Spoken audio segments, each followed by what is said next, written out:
Ciao amici del TGIM, ci troviamo a Baccalamanza con il campione italiano di enduro Under 23, Claudio Spanu. Benvenuto. Grazie, ciao a tutti.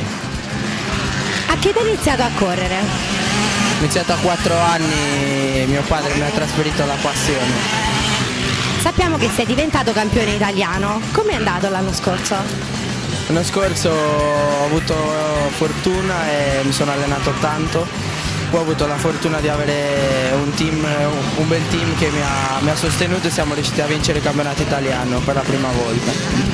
Niente, sono contento e continuo a correre con loro anche quest'anno. Ora che sei campione italiano, quali sono le previsioni per il 2018?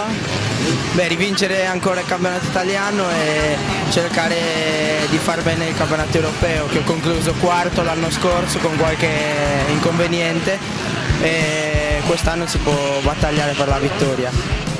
Grazie Claudio per essere stato con noi e in bocca al lupo. Grazie a voi Creppi. Ciao.